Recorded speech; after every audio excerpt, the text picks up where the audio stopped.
la TVT au cœur de l'information.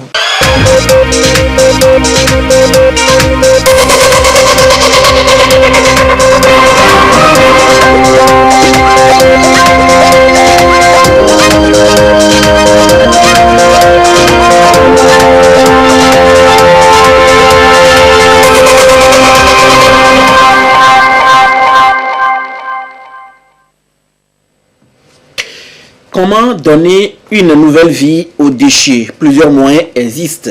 Et dans ce journal, je vais vous amener à Tokoin Doumassissé pour découvrir un jeune Togolais qui met en place un centre d'échange. Et ce qui est fascinant, c'est à partir des déchets. Des artistes togolais unis pour une meilleure sensibilisation contre le Covid-19. Ils ont produit un morceau dans plusieurs langues.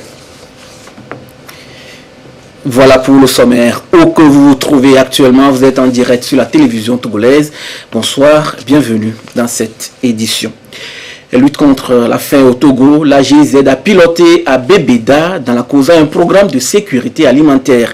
Ce programme a introduit dans la localité de nouvelles cultures pour réduire la malnutrition. Il est arrivé à terme et les acteurs passent à l'évaluation des actions menées. Nestor Mouzou, précision. En 2018, la localité de Bébéda dans le canton d'Achangbadé, dans la commune Kouza 4, a été sélectionnée par la GIZ pour la mise en œuvre du PROSECAL, programme de sécurité alimentaire. L'ONG PADES, programme d'aide pour le développement économique et social, a été chargé d'accompagner techniquement les bénéficiaires dans la production des cultures introduites par le projet. Ces cultures sont le maïs orange, la patate douce à chair orange, le soja, la papaye et le moringa. L'ONG PADES a eu accompagné les bénéficiaires dans les itinéraires techniques pour la production de ces différentes cultures. L'ONG PADES, par rapport à la pauvreté de nos sols, a accompagné ces bénéficiaires dans la production du compost pour l'amendement du sol. Notre programme, c'est vraiment la porte d'entrée au ménage, c'est la femme. Ça veut dire on change un peu la dynamique, c'est pas toujours les hommes, mais aussi les femmes qui peuvent apporter leur force dans l'agriculture pour qu'il y ait vraiment la sécurité alimentaire dans les foyers. C'est en vue de procéder à une évaluation participative de la campagne agricole qui vient de s'achever que cette rencontre a été tenue. Les 615 femmes qui comptent le projet à Bébéda ont produit 225,55 tonnes de soja sur 105 hectares, 304,5 tonnes de maïs orange sur 84 hectares, 104,55 tonnes de patates douces à chair orange sur 12,30 hectares. Elles ont 2593 plants viables de moringa et 1025 plants de papaye. Le constat, c'est que d'année en année, la production croît considérablement. Les bénéficiaires ne cachent pas leur sentiment de satisfaction par rapport au changement apporté par le projet. Il y a 3 ans que le PROSECAL a commencé chez nous ici. Avec ce projet, nous connaissons un grand changement. D'abord, au niveau des champs, les sols étaient pauvres. Le projet nous a appris à faire le compost, ce qui a augmenté les rendements. Ensuite, les cultures introduites ont une haute valeur nutritive. Aujourd'hui à Bébéda, il y a de la joie dans les familles. Nos enfants ne tombent plus malades comme auparavant. C'est lié au fait que les cultures que nous pratiquons sont très riches.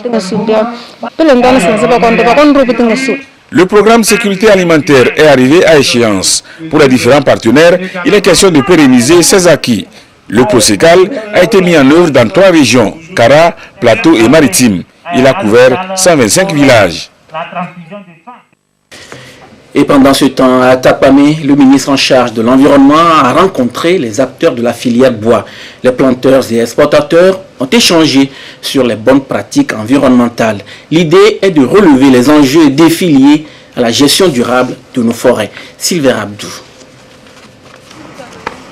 De 1990 à l'an 2000, le taux annuel de déforestation est de 9 280 hectares par an, soit 0,75%. Ce taux est passé à 0,21%, soit 2530 hectares par an de 2000 à 2015. Malgré cette tendance de réduction, ce taux reste toujours aujourd'hui élevé, ce qui entraîne une dégradation continue de l'écosystème forestier, contribuant au phénomène du changement climatique. Il faut donc une action concertée de tous les acteurs pour mieux agir afin d'atteindre les 25% à l'horizon 2025. Ce qui justifie ce cas d'échange entre exploitants de bois, planteurs, exportateurs et bien d'autres sur les enjeux de gestion forestière afin d'identifier de manière participative les mesures appropriées à adopter. Nous allons, à partir des échanges, des communications, des travaux en commission, nous allons trouver des solutions idoines pour voir comment nous allons faire pour que ensemble, dans un premier temps, nous atteignions notre couverture forestière de 25% à l'horizon 2025. La rencontre relève du ministère de l'Environnement et des Ressources forestières qui s'engage activement à jouer sa partition sur le terrain. Un engagement des plus hautes autorités du pays qui compte mener de multiples actions, notamment de reboisement de grandes envergures pour mieux relever ce taux de couverture forestière au Togo.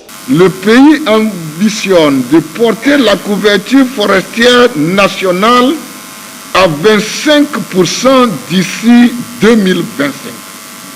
Ceci requiert non seulement des efforts de conservation et d'amélioration du potentiel actuel, mais aussi une extension nette d'environ 50 000 hectares au cours de cette période. Cette vision ne peut être réalisée qu'à travers un ensemble d'actions impliquant les administrations publiques, les collectivités territoriales et toutes les couches socio-professionnelles intervenant dans la chaîne de production et d'exploitation, de commercialisation des ressources forestières. Les acteurs vont donc au cours de cette rencontre d'échange proposer des mesures visant à mener des actions concrètes pour une gestion durable des forêts au Togo. Vous le savez, le monde entier croule sous le poids des ordures avec des centaines de déchets solides urbains produits chaque année. Au Togo, le phénomène est bien réel. On observe des dépotoirs sauvages un peu partout. Le gouvernement fait des efforts pour débarrasser les villes de ces déchets qui sont aujourd'hui considérés comme de l'or. Je vais vous faire découvrir un jeune militant écologiste qui met en place un centre éco-citoyen de formation et de recyclage avec justement des déchets. Regardez. En bouteille dressé en plein centre-ville, à Tokwen du Massissé. Un R+1 au milieu des logis écologiques. Bienvenue à Magic Park écologique. C'est un centre d'expérimentation de recyclage des déchets et d'échanges constructifs qui est en construction. Le promoteur, un jeune artiste plasticien togolais qui veut donner une nouvelle vie aux déchets surtout solides. Des déchets valorisés qui forcent l'admiration. Ibrahim Lamid nous donne rendez-vous dans 2 mois pour l'opérationnalisation du dit centre. L'idée de base, c'est que les enfants devaient amener les bouteilles plastiques, les pneus, tout ça là. En échange, on les laisse à des jeux que vous voyez. Les jeux là, ils viendront s'amuser. Donc maintenant, nous prenons les déchets là pour pouvoir faire ces constructions que vous voyez derrière moi ici. Dans les bouteilles, les arbres sont placés avec le ciment. C'est parce que nous voulons faire des constructions durables. Vous voyez ces bouteilles, par exemple, on n'a plus besoin de peinture. Et quand vous rentrez, c'est la fraîcheur. Ici, on n'a pas utilisé les papins. C'est seulement que les déchets et le ciment. Les bidons, c'est que je voyais les images en désert, les gens, on les a donné de l'huile. Ils ont amassé les bidons, mais ils réclamaient des tentes. C'est là où l'idée m'est venue, j'ai dit non, mais dis donc, on peut faire des constructions avec ces bidons. Ces constructions de ce sont 3 fois moins chères. 3 fois moins chères. Mais pourquoi pas ne pas le faire? Au moment où l'on parle de réchauffement climatique, c'est un moyen simple de débarrasser la ville des dépotoirs sauvages qui entraînent souvent des inondations. Pneus, gravats, boîtes de conserve, bouteilles d'eau et de boissons gazeuses, bidons d'huile, tout intéresse l'association EPE, Écologie et Progrès économique, qui au-delà du recyclage, compte former des jeunes sur place. Elle envisage créer 17 corps de métier et accueillir 300 apprenants pour la première année. Et on veut commencer avec la couture, la coiffure, et il y a l'informatique, il y a les maîtres domaines même, ce qu'on devait faire, c'est-à-dire la construction éco-recyclage, montrer comment il faut faire avec les déchets, comment il faut conserver les déchets.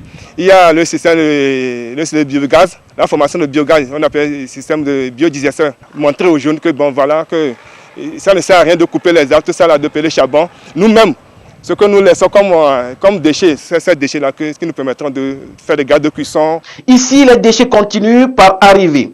De bonne volonté mettent la main à la pâte pour voir grandir le concept. Moi, j'amène le poulet et si je passe au bord, je vois le poulet au bord de la route, je ramasse pour amener gratuitement. Les gens ne me voient pas que parce que je suis fou. Parce que quand tu as conduit la voiture pour, au moment, tu vas arrêter pour ramasser les poneys pour mettre ça dans la voiture parce que le poney là c'est gâté. Actuellement, on est un peu saturé parce que le site n'est pas assez grand pour pouvoir continuer à faire des constructions. Notre projet maintenant, on veut ramasser tout ça là pour pouvoir construire des salles de classe à l'intérieur, même à Lomé, parce que les élèves en ont besoin. Quand on a commencé le projet, il y a certains élèves architectes, enfin, de l'EAMO qui nous ont approchés. Ils ont même participé à l'élaboration des bâtiments que vous avez derrière moi. Ensemble, on a travaillé. C'est eux-mêmes qui ont de conseils de lever un peu la structure. Je n'ai pas été formé, c'est des choses qui me viennent comme ça, que j'expérimente à la maison, dans ma ferme. Cet espace a été octroyé par la mairie qui trouve en ce projet une belle opportunité entrepreneuriale et de promotion de l'économie verte. Sous les commandes à l'époque de la commune de Lomé, nous avons essayé d'accompagner déjà en identifiant un espace. En plus de la récupération des déchets, ils s'inscrivent dans une logique de formation entrepreneuriale. Ils sont en train de préparer des jeunes à des métiers de l'artisanat qui vont pouvoir s'installer demain pour leur propre compte. Donc, ils sont en train de sortir comme ça, par ce concept-là, des jeunes d'une situation de précarité. Et en même temps, ils sont en train d'impacter le comportement de ces jeunes-là et donc, de fait, le comportement de la population. C'est là où le concept il est originel. C'est-à-dire que les enfants viennent avec les déchets, on leur apprend comment les transformer en objets de valeur. Et en même temps, ils associent à ça un centre de loisirs qui fait que c'est attrayant. Et cette formation est en plus gratuite. Vous voyez, c'est tout particulier. Bon, quand on collecte des déchets, c'est qu'on fait des économies à la collectivité. Ce qui est collecté et qui est valorisé, qui est recyclé dans une structure comme ça, ne va pas être collecté par l'administration. Et donc, les coûts associés à cette collecte-là sont évités. Vivre dans des constructions robustes à base des objets de récupération, l'idée est d'actualité. Selon la direction des services techniques, DST, la ville de Lomé seule produit plus de 300 000 tonnes de déchets par an avec une projection d'augmentation de 11,8%. La gestion des déchets est donc un enjeu majeur de l'urbanisation. Direction Labina, la chef du gouvernement Victoire Tomega Dogbé et quelques membres du gouvernement étaient sur le terrain. Ils ont visité des projets porteurs de croissance dans la localité. L'État a financé là-bas une entreprise spécialisée dans la transformation de riz local naturellement parfumé. Suivez ce reportage de Yves Agbevivi. Dans la suite de sa visite de terrain dans la région de la Kara, Madame le Premier ministre Victoire Tomega Dogbé met le cap dans cette entreprise Aesop Riz de Pagouda. Ici, elle touche du doigt l'organisation minutieuse de la chaîne de valeur agricole sous la direction de l'ETD, Entreprise Services et Développement. Tout est mis en œuvre pour la bonne exploitation avec de bons rendements chaque année. Au total, 6240 producteurs sont à l'œuvre pour environ 1500 tonnes de riz paddy cette année. Production, collecte et transformation du riz local en produit fini riz délice. Le chef du gouvernement a apprécié le dynamisme de l'Aesop. C'est la saison des récoltes et l'usine est en marche à plein temps. De l'entreposage au conditionnement en passant par le pesage, la structure affiche un professionnalisme avec une production évolutive. Je peux vous dire, l'année dernière, par exemple, nous avons pris 1000 tonnes. Cette année, nous sommes à 1500 tonnes. Donc chaque année, nous permettons à de nouveaux producteurs de livrer, d'augmenter leur capacité et de livrer. Ce qui fait que l'année prochaine, nous irons à 2500 tonnes. L'année qui va suivre, nous irons à 3300 tonnes. C'est des prévisions évolutives. Sur ces 2 dernières années, Aesop Pagouda a bénéficié de l'accompagnement du gouvernement à travers le MIFA à hauteur de 251 millions de francs CFA. Investir sur l'humain, la personne humaine dans son développement social et économique. Voilà une ligne directrice que s'est tracée le gouvernement dans sa politique d'inclusion sociale. Nous encourageons aujourd'hui au niveau du gouvernement à ce que nos organisations en dîner, en cocktail, en conférences et autres activités comportent un grand maximum de la consommation locale.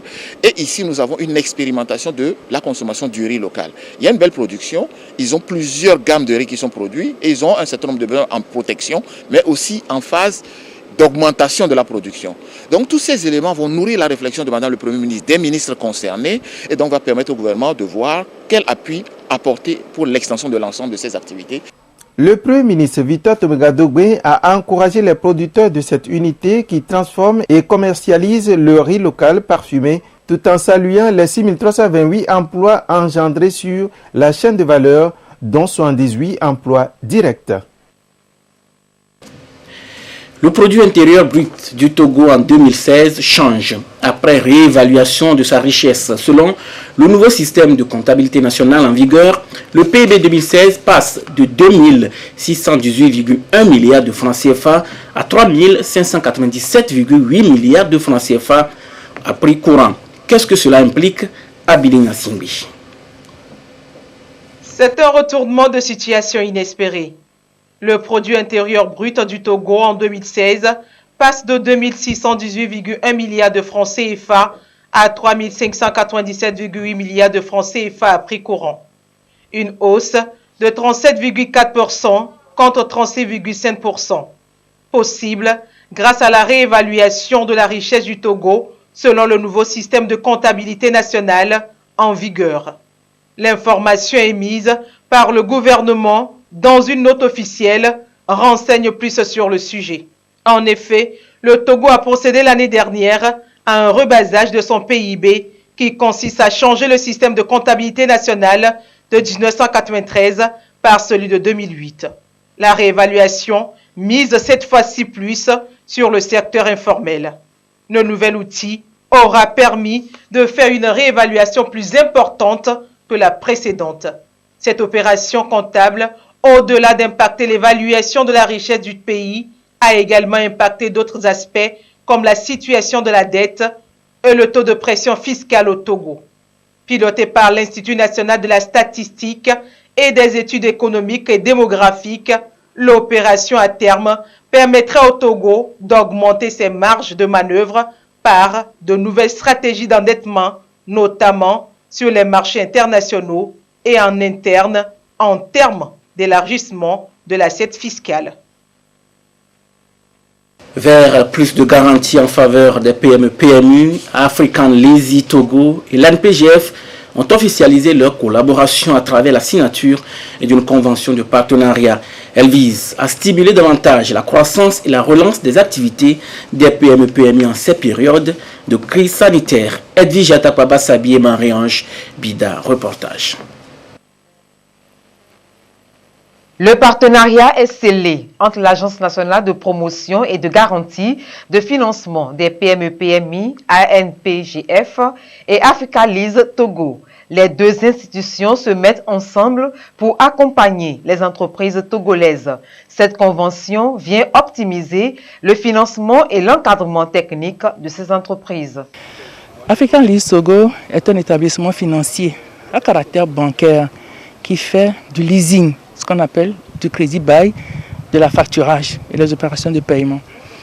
Dans le partenariat qui vient d'être signé a pour objet principalement l'accompagnement de l'ANPGF, de nos promoteurs par African Lease Togo pour l'acquisition des équipements et matériels de production au profit des promoteurs. La NPGF a pour mission de contribuer au financement des PME et PMI, de les encadrer, de promouvoir et d'assurer leur développement. Et Africa Lease Togo partage cette ambition.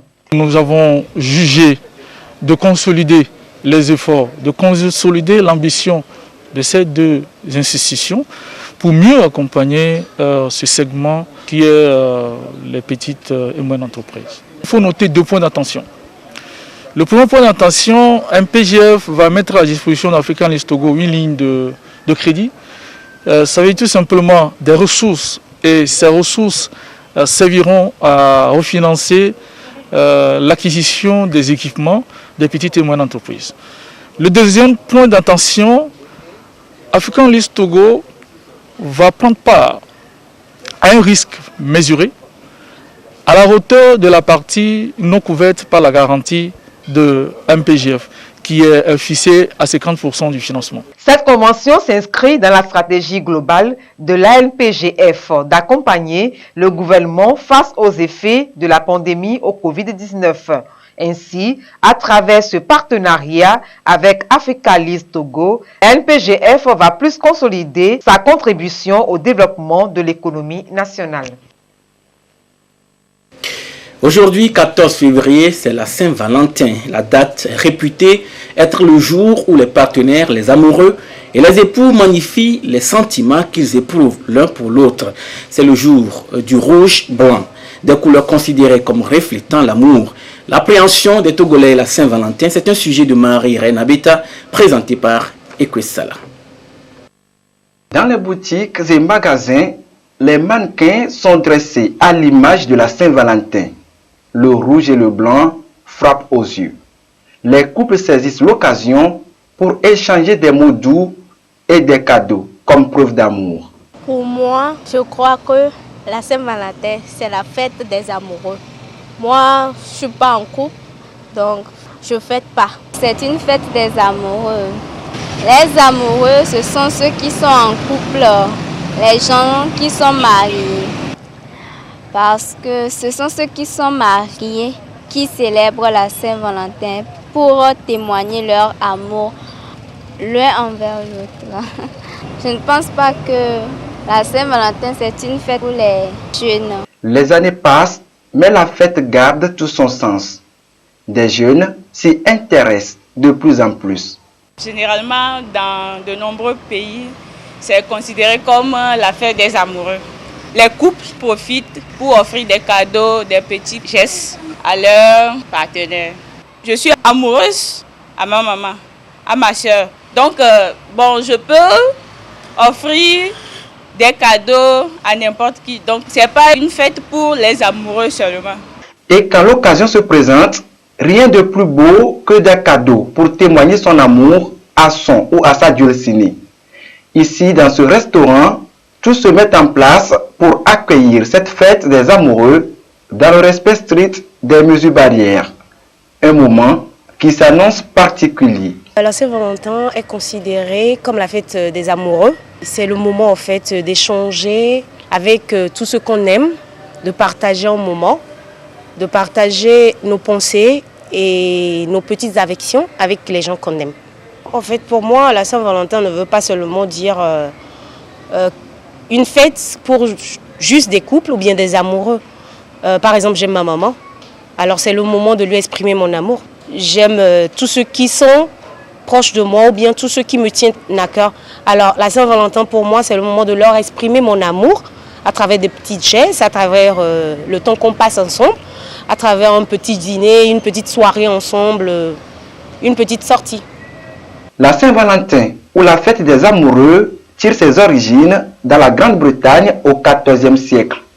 Au milieu du XIXe siècle, la fête prend une connotation commerciale aux États-Unis avant de devenir une fête laïque un siècle plus tard. Depuis le XXe siècle, la Saint-Valentin est devenue une fête commerciale pour certains, une occasion de sceller l'amour pour d'autres. Cette année, la célébration de la fête est ralentie à tous les niveaux pour cause du Covid-19.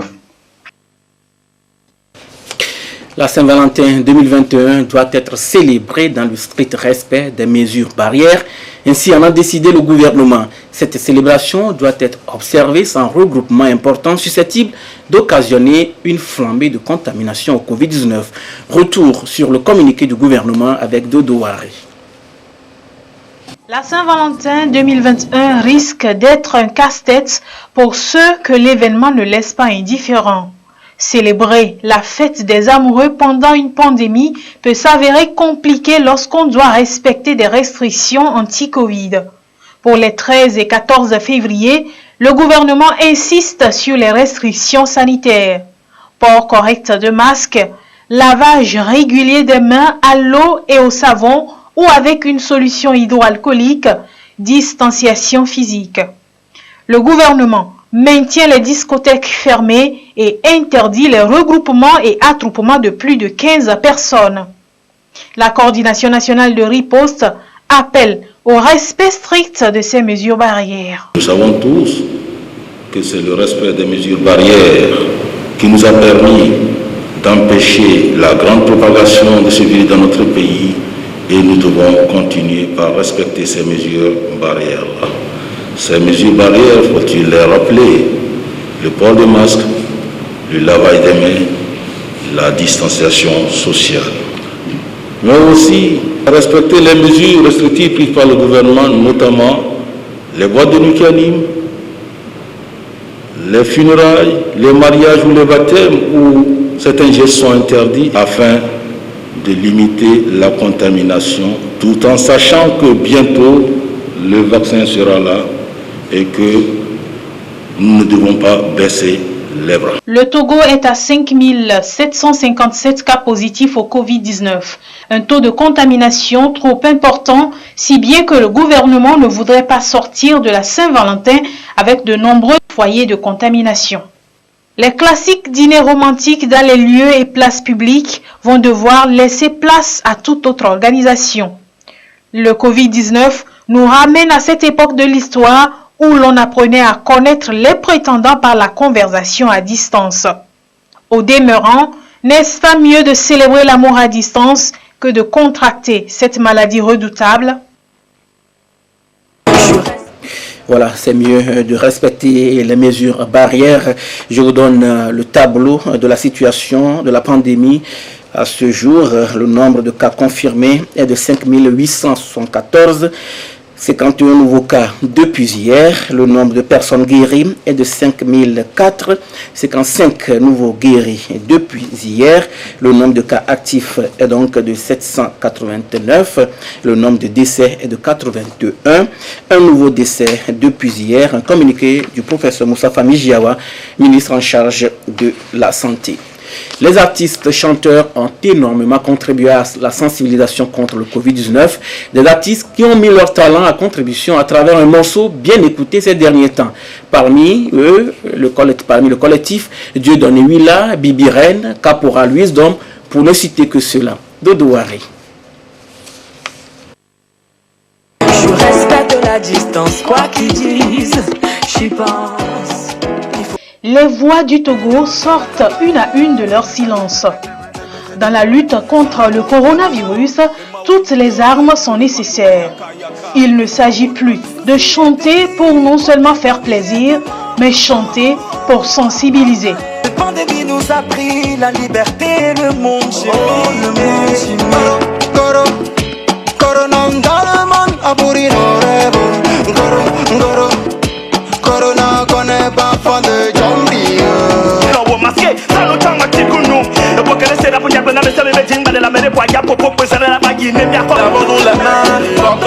Mike Flames est l'un des artistes phares du Togo. Et c'est tout naturellement qu'il a prêté sa voix sur cette chanson de prévention contre le coronavirus.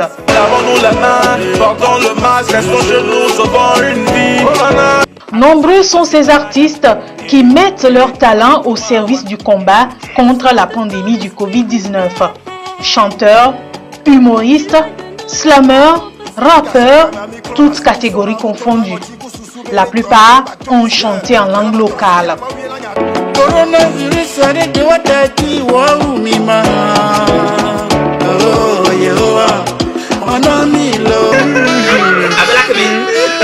Coronavirus. Eh ta oui, et nous on ne peut marquer. Bref, fio. Minga bon. Vous me balayez. Et la Jo. Ami. Vous. C'est le soutenu. Corona de kidon qui te refait yo. Anaja si que panya on mara. Jorana sano se vuno na neba ho. Ma ofunye pledanya we. Ndavo ina toi, doit se maba. Coronavirus kuolu ekosize yulanga ya lukwaye dekaba corona dekaba corona dekaba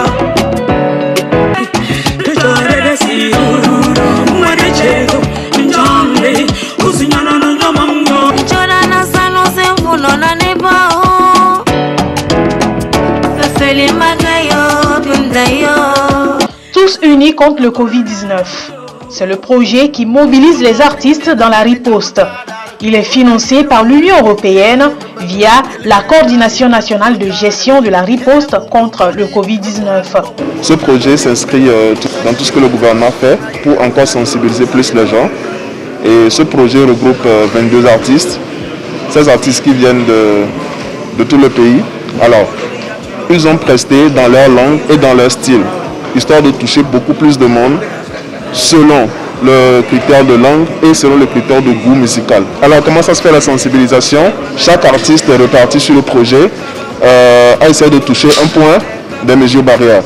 La sensibilisation se fait encore par les radios, les réseaux sociaux et puis les télés, les chaînes nationales qu'on a chez nous ici. Nous avons ciblé toutes les couches sociales et toutes les langues possibles de notre cher pays, le Togo. Alors nous avons touché les Kabyles, les Kotokoli, les Moba, les Tchakossi et les Évé. Et puis ceux qui ne parlent que le français aussi. Largement diffusés sur les réseaux sociaux, leurs actions de sensibilisation prennent différentes formes, mais ont toutes les mêmes objectifs. Alerter sur le danger du coronavirus. Les messages véhiculés à travers les chants invitent à la responsabilité individuelle et collective de tous face au Covid-19. J'espère que Kashner on les doit. Et bien souvent on l'a signé ma gloire.